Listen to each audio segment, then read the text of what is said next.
9 to 10 p.m., Monday night on Liffey Sounds.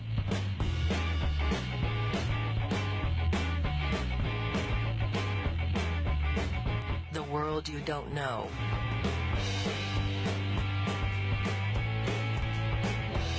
The world you don't know. 9 to 10 p.m., Monday night on Liffey Sounds.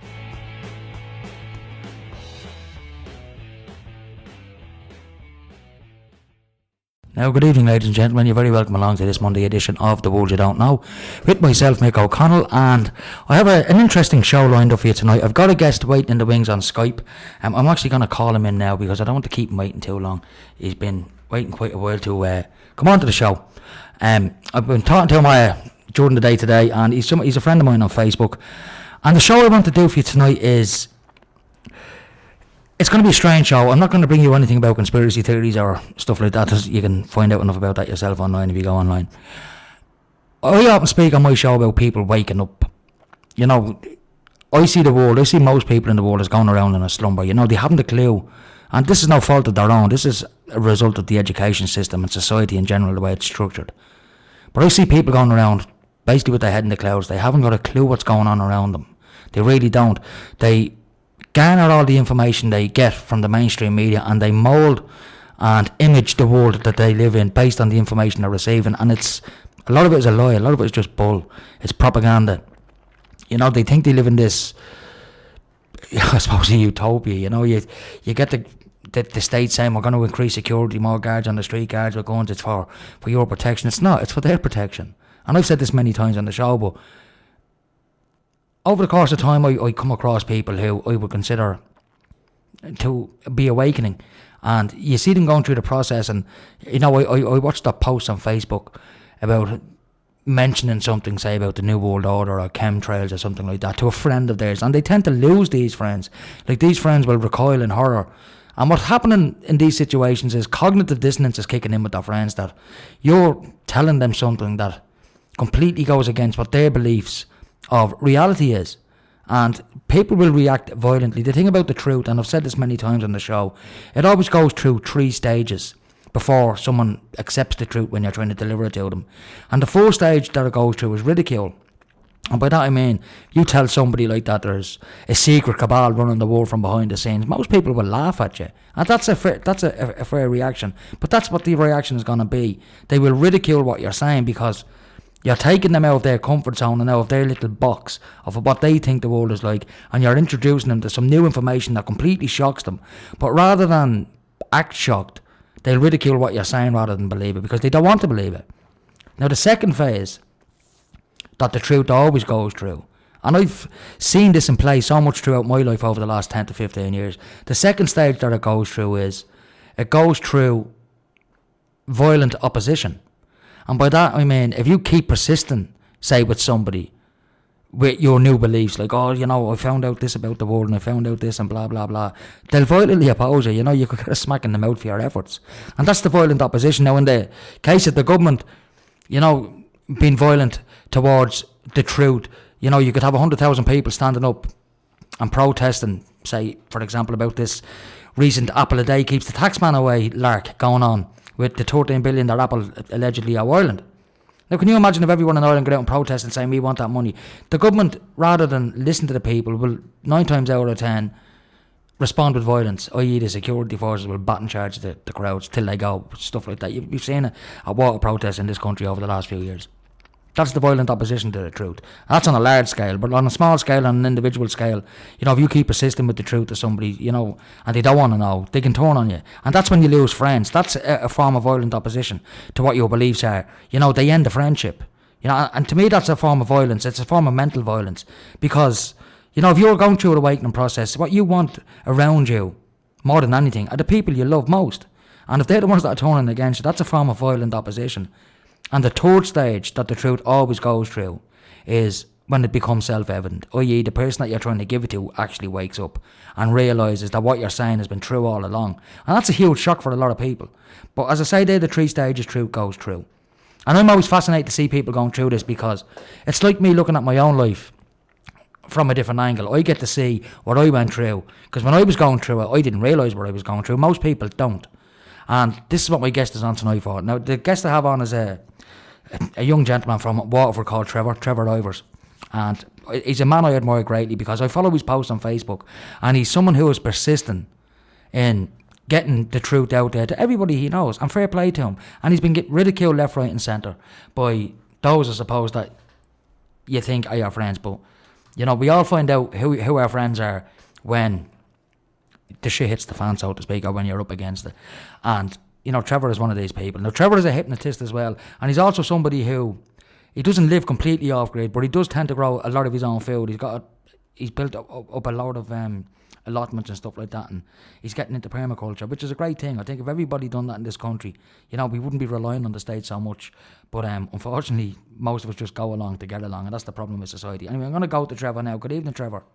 Hello there, Mick. Can you hear me? I can indeed, yeah. You're coming through loud and clear.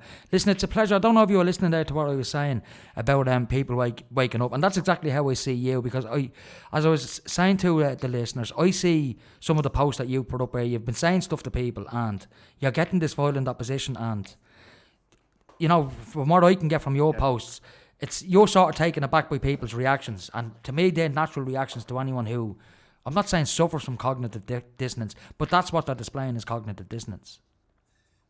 So do you want to tell me a little bit about yourself and how you done all this? Sorry, Mick, go ahead. Yeah, just tell us a little bit about yourself, like what your background or whatever, and, you know, what woke you up initially. Yeah, I guess, I mean, I've just a few notes taken here. It really probably started with a book I was handed when I was 15 or 16 years of age, a book called Rush to Judgment by Mark Lane. I've heard of the book now, I haven't read it. I've heard that book, basically that it questioned the official version of JFK's death and the Warren Report's findings that there was a lone nut that shot Kennedy. I think the movie JFK was partly based on that book along with Jim Marr's book Crossfire, is that right? Yeah, that's correct. And that was way back. I mean, I was only a teenager when I read that, but I was always kind of open-minded, and I remember back then, you know, being absorbed in that book for days on end. And then I kind of forgot about it and kind of went through the education system, got my degree, went into, you know, the regular career, worked in corporations for 10 or 12 years.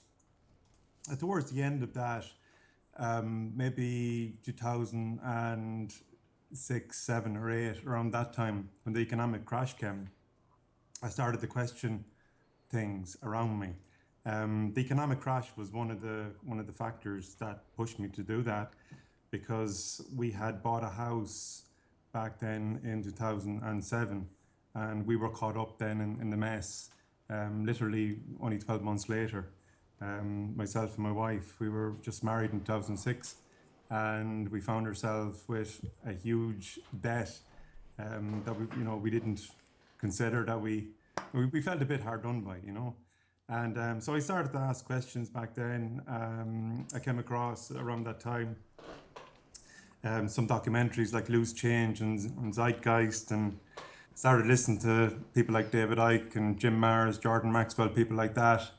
And all of a sudden, my whole worldview within, I would say, you know, a year had changed. Yeah. And it's quite scary. So when you're working the corporation, all of a sudden I was seeing people around me, like, you know, these drones kind of working kind of the 9 to 5 thing. And, you know, it became really disillusioned, because before that, you know, I was one of them, and I was actually convinced that, you know, this project that I have to have in time, this is the end and end all. I have to have this project in time. This is the most important thing in the world to me. And I was that was my mindset at the time. And when I woke up to these things, the world around me, I realized that, you know what, like on my deathbed 15 minutes ago, will I give a crap about this project? I probably won't. And I start looking at things differently and start questioning the world around me. And of course, that kind of rubbed off, because that was 2008, and I didn't leave the company I was working for, but I was made redundant in 2010. You know, it kind of worked out though for the best for me. So I didn't leave on my own accord, but it was kind of like just the way it worked out was, you know, worked out for the best. But back around that time, I guess, yes, what you were saying, I mean, the biggest thing was like the natural thing for me to do at the time was to talk to my family and make my family aware, the people that you love aware of what's going on around you, that a lot of what I thought and I'd learned in school to be the case, was not true. And such as 9/11, but not only that, you have things, the vaccines and, also like I was looking at even back then, I was noticing the trails in the sky and stuff like that and asking questions about that. And so I remember I have kind of a funny story to tell. I mean, my family came down for a visit at one point. And of course, I said, look, I'm going to tell them tonight. And I thought it was going to be a great conversation. They'd be really interested and it was going to be great. But I kind of got a rude awakening because there was a wall put up. The cognitive dissonance. Yeah, kick, exactly, mate. It's unbelievable. I mean, what you just described there, the last couple of minutes, is exactly what I experienced when I woke up to all of this stuff. Very good.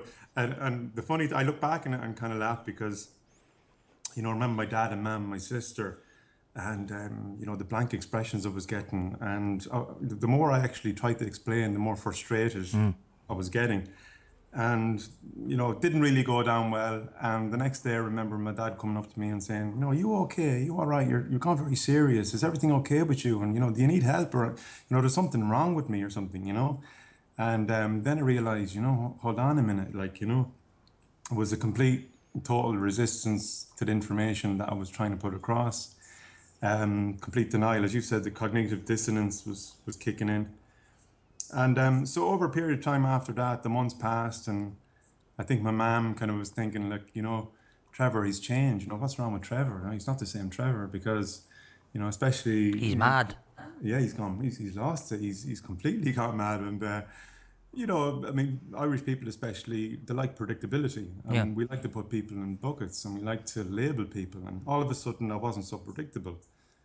But in fairness, I think Mum has come around and has been saying to her that, even though, there are some negatives to that. I mean, even I would admit myself, that kind of innocent edge, has gone off my personality, But, and on the positives, I feel as though I've always said to my mum, and I think she's come around to, look, everything changes in life. We're all evolving, we're all changing. Change is a natural thing and change is a good thing. And, I'm not as materialistic as I once was, or maybe I'm not as mean as I once was, or, your career focus and it's me all the time. I think you lose the ego once you wake up, I believe. Yeah, that's what I found anyway. That's it for the most part. And, you become more conscious of the world around you and you start to, when things happen, around you, for example, the Gazan situation, you feel as the empathy that you have for most people comes out, and all of a sudden you realize that you're surrounding yourself, you're cutting yourself off from all this. And it's kind of a shock but I remember back then, in 2005, 2006, and, you're bombarded with all this stuff from the Sky News and the BBCs and the RTEs. And even back then, you have the terror here, war there, fear there. And I think, I remember walking away from the TV at one point and this huge amount of negative energy on my shoulder, the weight of the world, you have the fear of the world in your shoulders. And it was just a great thing to be able to throw that away and think, what, I'm going to live my life with freedom. And live for the now and express myself. And now, can I ask you, Trevor? You mentioned at the top of the hour there that you were handed this book about the JFK assassination when you were a teenager, a young lad. And you probably read the book. You most likely got most of the book because you come across an extremely intelligent man. When 9/11 happened, for example, or even other small wars maybe before that, what went on in the Balkans and stuff like that. When 9/11 happened, did you question the official version of events on that day? I didn't question the version of events, but I questioned the war, and back then, I mean, I was into the Michael Moore movies. Fahrenheit 9/11 and stuff like that. 9/11, and there was one before that. Bowling for Columbine. About the Columbine shootings. So I was even questioning it back then, but I hadn't taken that step until I seen later on movies and or the documentary Loose Yeah. Change and Zeitgeist. And I remember sitting there, and I was still working the corporation at the time. I was sitting there, and there was a lady sitting across from me, and I mentioned, "Geez, I seen a documentary last night, unbelievable." And I couldn't believe it. And it's just, and I mentioned that, look, I don't watch the news anymore. And I remember, never forget, you turned around to me and you said to me, "But how do you know what's going on in the world if you don't watch the news?" And I was kind of taken aback, but that's the mindset, Yeah. I mean, that's what it's You're designed not for, plugged in. the mainstream media. It's designed to give you an impression of what's going on in the world, but it's bullshit. Absolutely, absolutely. And then when I mentioned the 9/11 thing to her, it was like, again, oh, that's the conspiracy theory. You're kind of labeled a conspiracy theorist and that kind of stuff, which you kind of get used to over time. But looking back, it was all for I wouldn't go back and, you know, as the kind of Matrix film, you get was it the red pill? I wouldn't go back.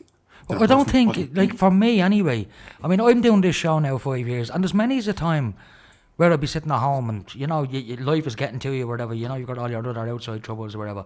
And I'd feel like giving up because you think no one is listening. Like, for example, all this stuff that's going on that you're well aware of between Max Egan and Ken O'Keefe, he's actually on the Richie Allen show now tonight defending himself. We had a slight listen there before they come on air, right, and they seem to be having a bit of a hefty debate, so I'll be tuning into that later on.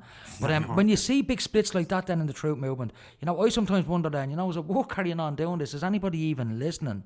But it's when I see people like you coming up, starting up a page. I mean, you've got less than 100 members on the page, but to me that's irrelevant. That doesn't mean there's less than 100 people seeing your stuff every day. And you're putting posts up and you're getting information out there, and you are connecting with a lot of people. Yeah, well, the idea I mean, look, just a bit of background on the Awake and Aware page.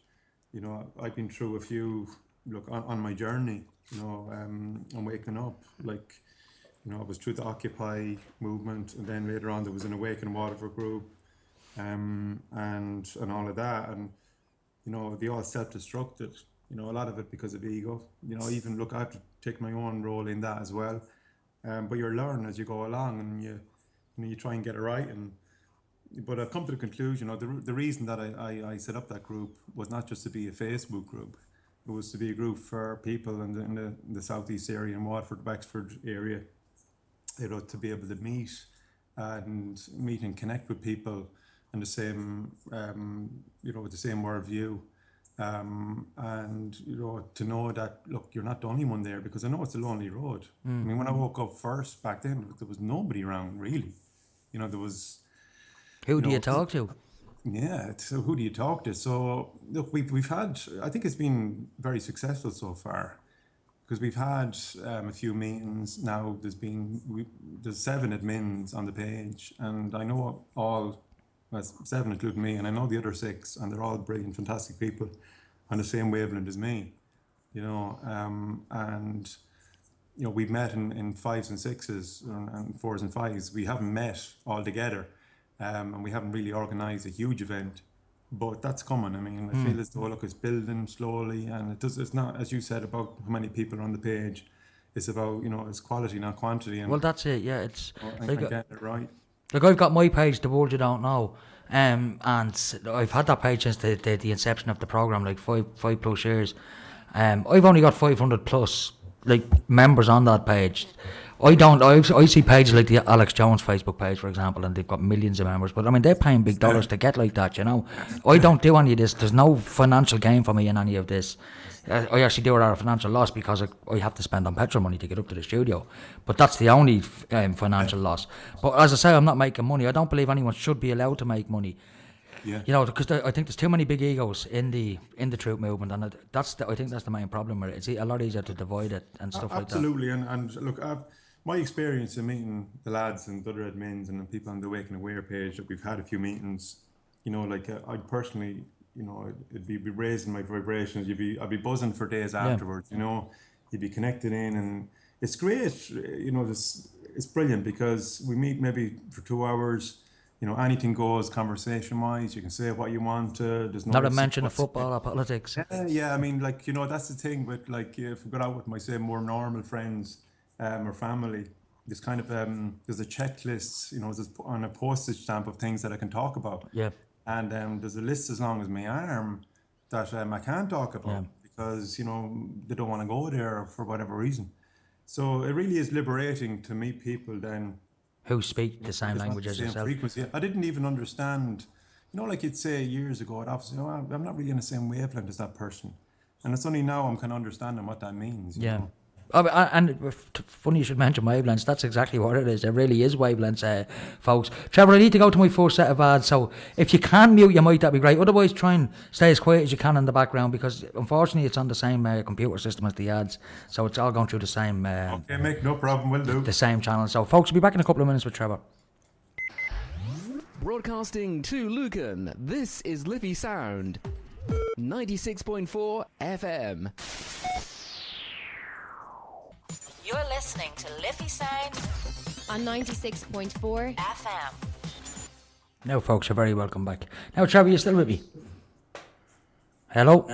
Hello. You can still hear me, you can? That's grand, you're there. Yeah. Yeah, folks, I have Trevor Eivers on the other end of the line here, and we're discussing what happens when somebody wakes up from, I suppose you could call it a slumber, because as I always say in the show, most of the world, unfortunately, are going through a slumber. They don't know what's going on around the world, but fortunately enough, people like Trevor have woken up, and he's doing his bit to spread information and to try and change his way of living and his way of, I suppose, seeing the world. I pretty much do the same myself.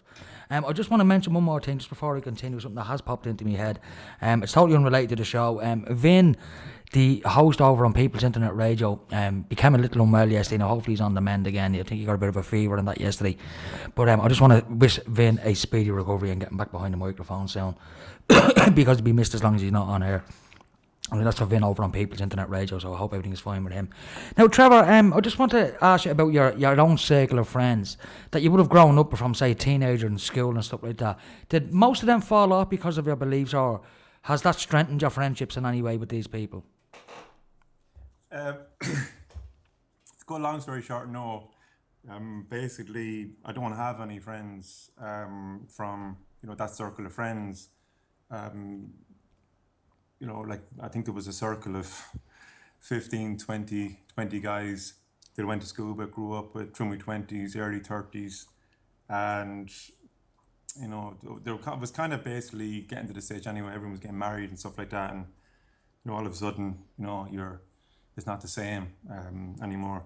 But yeah, I mean, the awakening didn't help that, but it turned out anyway that, even when I was getting married, back then, 2006, I didn't really have anyone, even for the best man, Right. And so that was, it's kind of a shock, when you hang around with people for 20 years or whatever, and then all of a sudden that's it. But look, at the same time, everything moves on, and you attract other people into your life, and have some really, really good friends now. Which is important. But yeah, those old mates, no, very few, very, very few. There's maybe one or two from that I met through college, back in the mid-90s that, yeah, I'm still pretty close to. But other than that, no. And would they be supportive of your beliefs, or would they think you're a little bit kooky, or? Yeah, one of them came to see David Icke talk over in London. He lives in London. He came to see David Icke with me a couple of years ago. Did you do the full 10 hours? Yeah, he done the whole lot of it, yeah. And so he came out of the other end of it. He was fine. And yeah, he was asking loads of questions. I think he still wouldn't be, he wouldn't be changed overnight with it. But, he's very open-minded to it. He'd listen to you, and like you'd have a conversation with him about it. And he definitely wouldn't ridicule you for it, Yeah, I think that's the problem most truth seekers face, is the ridicule. And yeah. Well, one story that I've just written here that maybe I should relay. I mean, Look, before I even say this story, the question you asked before, about all these egos, and you have the Ken O'Keefe and the Max Segan thing and all that. I mean, my motto is, I always say it, knowledge is knowing how little we know. And, it's a journey. And, there's another saying, I think Socrates said that, or a philosopher. And the other one is always trust a man searching for the truth. Never trust a man who's found it. Yeah, that's something I would always believe in, all right, you know. So I just feel at the minute out there, there's a lot of preachy type of people that, preachy truthers or whatever, and a lot of egos and, people who have I've all the answers, like I know it alls, in other words. Whereas I'd always trying to take a step back and even, I understand that now because even I have at times still the cognitive dissonance over some subjects. I try to be open-minded as I can, but I can understand that. But that's just that. But can I ask you? Do you find now if you're sitting at home and you see something on the mainstream news, like a big event, like a mass shooting and stuff like that? Do you sit there looking at it and like sort of instantly like this is a false flag, nothing's adding up here? I don't watch it. I just can't. I just don't watch it. I don't turn it on. Even when I'm in the gym and it's on, I try not to just even look up at it. I'm completely trying to disconnect from it. Completely. I think one thing that happened to me, one thing I got into, I don't know if you've ever gotten into it yourself. As you know, when you start looking at this stuff online, it leads you down many other different paths to many other different subjects.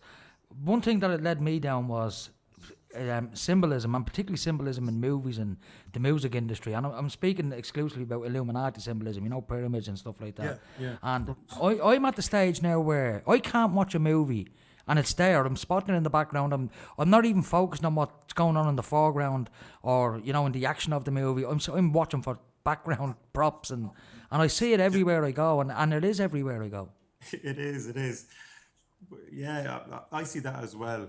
Now, do you think that's just a giant hoax to take the piss out of people who look at that, or do you think that it is the calling cards of the Illuminati? Yeah, well, they're there. I mean, there's no denying that there. You can see them, yeah. They're there. It's when it comes to something like that. I mean, I'm a big music fan, and I always think, even though all this information, it's important to be able to digest it. And be okay with it and to still be in a good place, in a positive place within yourself, as much as you can be, because, even as David Icke says, don't let the buggers drag you down, and to keep in a good place. Because, when I look back, there was a couple of times where, I went down a couple of rabbit holes and, I really kind of got nearly depressed about it, because, some of the information coming in, it's not positive. No, it's not. There is a lot of negative information out there when you become aware of the plans or alleged plans that the global elite have for humanity. And I'm speaking of depopulation, the Georgia Guidestones tend to pop up quite a lot. And these 10 commandments, where one of them is to maintain humanity at 500 million. And in order to achieve that, you need to kill like 7.5 billion of us, because there's nearly 8 billion people on the planet now. That's right. Does things like that frighten you, or do you think it's just, I don't know, a strange coincidence? Well, basically, as I said earlier on, I do my best to live my life without any fear. But that means not just the mainstream media, it means alternative independent media as well. Because there is a lot of fear porn out there, There's an awful lot of fear porn. I mean, even like during the week, look, this is just me. I live my life for the moment. I have 2 kids under 3, and I'm proud of them. I do share the odd picture on Facebook and stuff like that. I've seen your kids. You have 2 beautiful children. And but people tell me, people say, don't share your pictures on Facebook because there's a paedophile out there and he's going to be downloading and stuff like that. Look, I try not to get into that. Then to me that's more fear porn.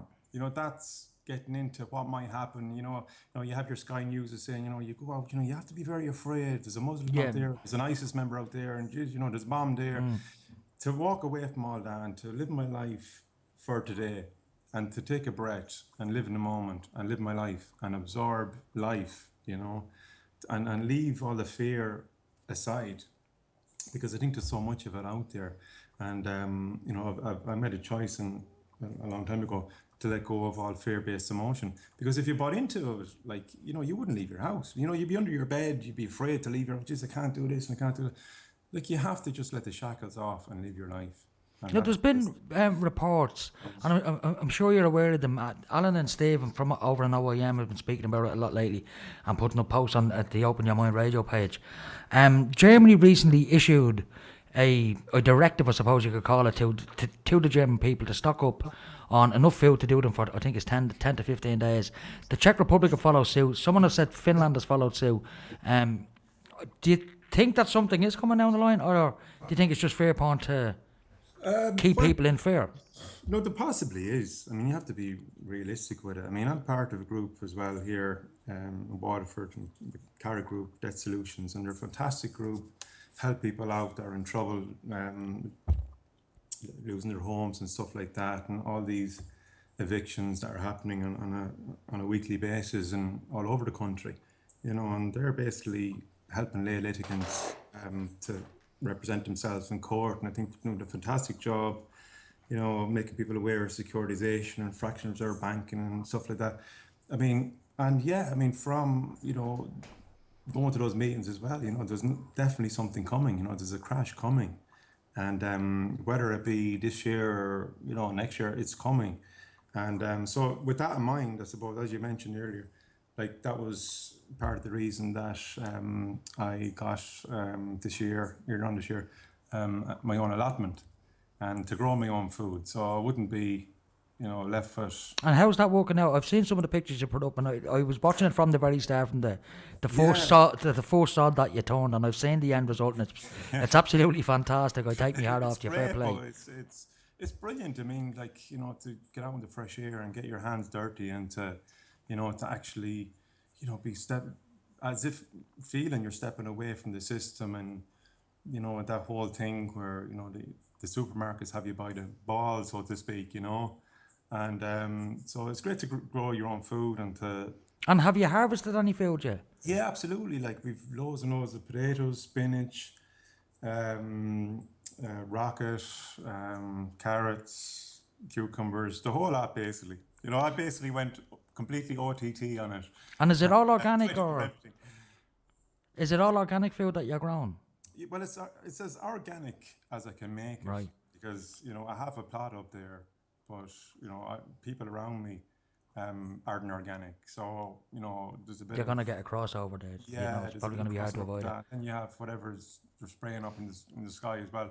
So you're never going to get 100% organic, but it's as organic as I can do it. And you've got the pleasure of knowing it was you who cooked it, or not cooked it, should I say, grew it yourself. Absolutely, and it's great for my daughter as well. I see as well, part of waking up, you see, like kids around you now, and, they're so disconnected from nature, they're so disconnected from who they are, and it's good to get my daughter Emma up there, and, she's able to name and list all the different fruits and vegetables, and she knows where food comes from, and, she gets her hands dirty as well. She loves it, out in the fresh air, and, so that was part of it as well. But yeah, it's great. Like, I mean, I've learned an awful lot doing it. I mean, I've basically spent so many man hours up there, it's unreal. But so, it's the first year, and like we got a good bit out of it the first year. But it's been a huge success as well. It sounds like it's been a huge success. Yeah, we got a load out of it. I mean, geez, look, we got a fantastic amount of, like, we grew basically everything you could grow. We really did. And it's very. And how big is? Can I ask you how big your plot is? Yeah, it's about 100, about a 110-foot square. So it's not huge. Yeah. No, it's not huge at all. Like you see some of the pictures on Facebook, I kind of made use of every last yard, And have something grown. I mean, fair play to you. Yeah. So it's not huge, but it's enough. It's enough to grow a good bit now. And, so we've really enjoyed it. And so if things did go belly up in the morning, at least, it'd be something that we wouldn't go hungry, at least for a couple of weeks anyway, Especially if there's an impending disaster like the Germans or the Czechs thinks there might be. Trevor, listen, I need to go to my last set of ads, so do you mind holding on for another couple of minutes? Yeah, so Mick. That'd be brilliant. Folks, we'll be back in a couple of minutes with Trevor Eivers. You're listening to Liffey Sound. www.liffeysoundfm.ie. Listen online. Community radio at its best. Now, folks, you're very welcome back. I had to cut the line with Trevor, but I'm going to ring Trevor back now. There was a bit of interference and stuff like that, but if the ads were up and down, I don't know, I think it was probably the way it was recorded. I was just listening to it there. It didn't sound very good. But It's not much of a radio, folks. I think it was the actual recording itself. So I'm going to call Trevor back in to finish off the interview. We've got about, let's say, 10 more minutes, and we'd have to wrap it up then. So I'm just going to finish up with Trevor now. Good evening, Trevor. You still with me? Hello, Mick. That's grand. Sorry I had to cut you off there, Trevor. I was getting a fair bit of feedback coming across the line, so I said I'll cut the line just to see that they fix it. But it turns out it wasn't. It was actually the recording of the ads. No worries. Whatever way it was recorded, it didn't come out great, you know. But these things happen. That's modern technology for you, folks. Now, Trevor, I wanted to ask you, because I've seen across the troop movement across Ireland, you know, protest movements and stuff like that, the anti-water brigades, and people trying to expose corruption, you know, within the system, within the guards, within government and stuff like that. And we're in the judicial system, like Joe Ducey over in Mayo and stuff like that. I'm sure you're aware of who he is. Trying to expose corruption. You know, the lady that made the documentary about Mary Boyle, she's been getting harassed by the guards. According to her Facebook page, she's been putting posts up about that and stuff like that. And I was wondering, as an activist, have you, or I'm not saying you're an activist, but have you come across any, you know, opposition, I suppose, from authority figures to, you know, to your new paradigm, to the new way that you think and stuff like that? You know, because as someone who's interested in what you're interested in, when you come across these people, you can obviously see through the bullshit that they're trying to peddle, you know, so you tend to challenge them. Yeah, well, ultimately, I mean, like, you know, all you can change is yourself. And look, I have, especially with the medical establishment, you know, my kids, I suppose that would come to mind. You know, the vaccines and everything else. And look, we've got a bit of a hard time there, but look, we stood strong and done the right thing. And you know, like, I mean, that's just a fact of life. There's going to be challenges out there. We also have our battle with the banks as well. You know, but I think that's, you know, we're in a lot better frame of mind about that now than we would have been a couple of years ago. I mean, there's a lot more information out there. There's a lot more groups helping people out. You know, I've made so many contacts through these different groups, and it's fantastic. It's kind of a circle of friends that I've made through those groups alone.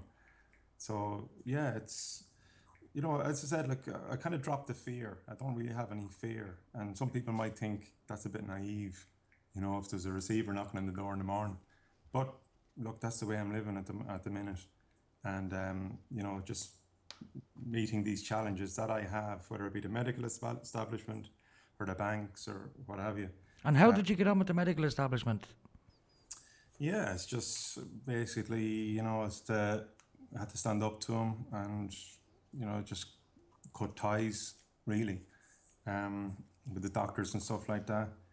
You know, the kind of pestering us for a little while, but then left us alone, so. And nothing else then after that, no?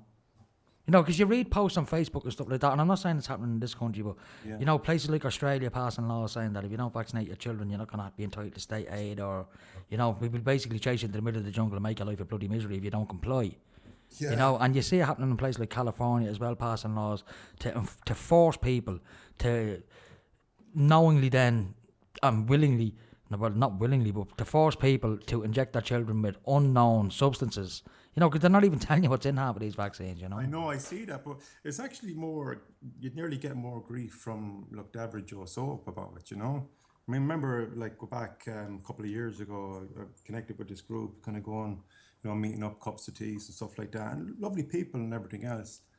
And because I'm a nice guy, they want to friend me on Facebook. When they friend me on Facebook, they kind of see the stuff that I post, and all of a sudden, they kind of step away a little bit, you know. And they get a few messages going, geez, I hope now you're inoculating your children against all these diseases, you know.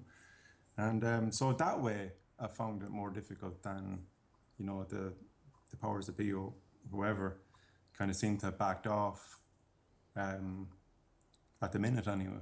No, I mean, you see, yeah, you've always heard the adage, I'm sure you've seen this quote plenty of times on Facebook, it's all over Facebook, you know, if you want to know who rules over you, figure out who you're not allowed to criticise, you know.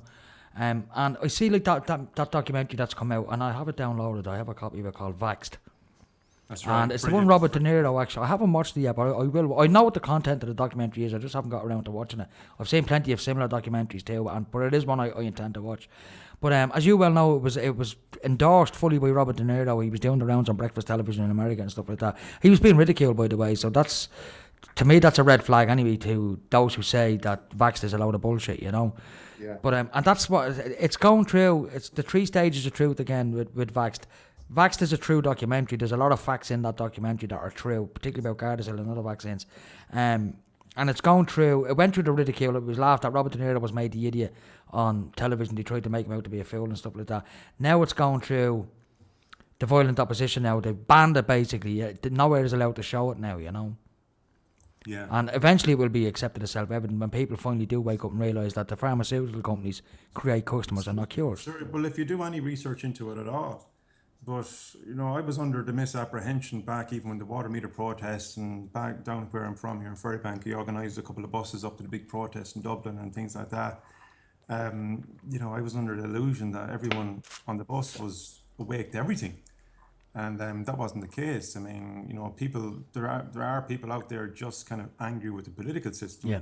but yet would defend vaccines. And would you come up with something like that, then you'd be called a conspiracy theorist.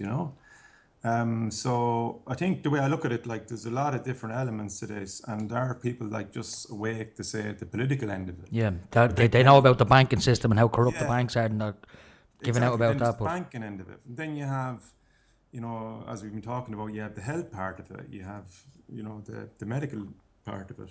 And then you have religion. But people kind of get offended then when you step on, there's an old saying, it's very hard to make a person understand something when it's in their financial interest not to understand. yeah, very, very true. Very So, true. Like I remember there's a fella, I was involved at one point in DDI, and I was through that. I spent about a year in that and became a bit disillusioned with it and left. And best of luck to him. I don't have any, still friends in DDI, and I wish them all the best. But I remember this guy who was working with in DDI, and he was a doctor. And he was all into the DDI stuff and changing the system and stuff like that. But when it came to something like the vaccines, or the big pharma conspiracy, no, wouldn't look at it. It just Wasn't in his financial interest to do so. exactly. That's how I would say it. Anyway, I mean, that's exactly the first argument in my head. And I got that as well. Like, I've spoken to doctors about vaccines, and they don't want to know because, as you say, if they've got a financial interest in it, it's in their interest not to bother even looking into it or investigating anything. And I've got the grief as well for people pulling me aside and going, you're a hypnotherapist now. You have to watch what you say in public, and you can't be stepping on any toes, the medical establishment, and you have to be licking their backsides and stuff like that. But look, I dropped all that fear, and now when a client comes in to see me, I'm very honest with them, and I'm not going to disenfranchise them in any way, shape or form. They're hearing the truth from me, and that's what they're paying for. And does hypnotherapy, does that work? Well, it works very well. No one has ever tried to hypnotise me, by the way. I mean, Yeah. someone tried it in a pub at one of We these could do a better cabaret show things. on But that. But basically, look, it's great to be able to help people stop smoking and lose weight, and a fear, say fear of flying or fear of spiders and things like that. yeah, I mean, my Like partner has a reduce fear of stress and spiders. panic attacks. There's a lot it can be used for. Yeah, my partner now, she's a bit of a fear of spiders, but she gets me to kill them.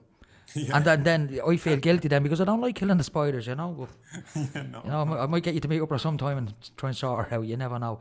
But Trevor, listen, I have come to the end of the show. I've got about 4 minutes left, so I want to end the show on a song as well. So listen, I want to thank you very, very much for coming on. It's been an absolute pleasure talking to you. Thanks very much. And listen- I really enjoyed it, and thanks for inviting me on. No, you're more than welcome. And listen, I'll have the podcast and I'll give you a link to that tomorrow so you can spread it around a little bit and let all your friends hear you on the radio. But listen, keep up the good work, Trevor, and hopefully we'll meet up again. We'll meet up one day soon anyway. You never know, we'll Great stuff, mate. meet Keep up with a the faith. protest You're march very somewhere welcome anyway. down here to the Awaken meetings here. Well, I will. I'll drop down. I like the Wexford area. Like, it's a lovely place. I've been down there a few times on Carn Beach. Absolute wonderful part of the world. So yeah, we will meet up again one day, or be sure for the first time anyway. So listen, you take care and keep up the good work and never stop fighting, Trevor. Good stuff, mate. All right, talk to you again soon. Thanks very much. Bye-bye. Thank you. Bye bye. Now, ladies and gentlemen, that was Trevor Eivers. He's a truth seeker, just like myself. He's one of these guys that has woken up to all the bullshit that's going on around the world, and all he wants to do is just inform those around him, and that's a very noble thing. He's a very noble gentleman, and fair play to him for doing what he's doing. And as you heard him say there, he grows all his own vegetables and stuff like that. We should all be doing that, We shouldn't have gardens. We should have plots out the back so we can not be relying on the shops anymore, because as Alan James always says in OIM, stockpile a bit of food because it's better to have it and never need it than to not have it and absolutely need it. You know, Trevor's one of those guys that if the shit did hit the fan tomorrow, and there was a massive financial collapse, and it's going to happen, folks, it will happen. I've said it on this show 100 times. And when it does happen, the shops are going to be empty in 3 days. And it's guys like Trevor are going to be okay because they've got their own bit of food. You know, you might get pissed off eating carrots after 5 days, but I can guarantee they'll keep you alive. But, you know, fair play to him. He's got his page Awake and Aware in South East Ireland. Add him on Facebook, you know. He puts up some good posts. Passes on a lot of very, very good and relevant information. But there should be more people like him, you know. There really should. And I'm glad I got him on the show because it was nice to get a perspective of what it's like for someone and what they actually go through when they are waking up. Because as you heard Trevor saying, he worked in the corporate industry, he worked in big business, and he got disillusioned with the whole lot when the financial crash happened. And it usually takes something like that to wake people up, you know. It's only when it's at your door, when it's affecting your life and affecting you personally, you know, that's when people wake up. And, you know, a massive financial crash, it'll wake everybody up, but it'll be too late by that stage. The game will already be over. But there's nothing we can do about that, folks. That's just the way things go. Anyway, this has been The World You Don't Know, folks. I'm going to leave it there for now. And hopefully I'll be back in the hot seat next week. Now, you heard me mention there during the show, just before I go, about Max Egan and the big debacle going on with another great truth seeker, Ken O'Keefe, an American ex-military guy who's trying to start up this World Citizen project to basically get citizens of the world to withhold their taxes until all governments of the world agree to stop funding wars. And there's been this split, I suppose, in the truth movement between Max Egan and Ken O'Keefe. If you want to know more about that, go over to the Richie Allen Show page on Facebook or check him out on YouTube and you'll get the 2 interviews, Max the other day and Ken O'Keefe tonight. I'm going to be listening to that myself later on. Should be a very interesting interview. Anyway, this has been The World You Don't Know, folks. Until next week, remember, the world is full of great people, just like the guest that I had on. If you can't find one, be one. Talk to us all next week. Take it handy.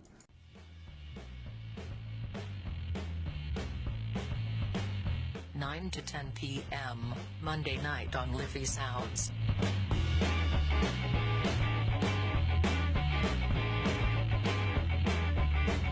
The world you don't know.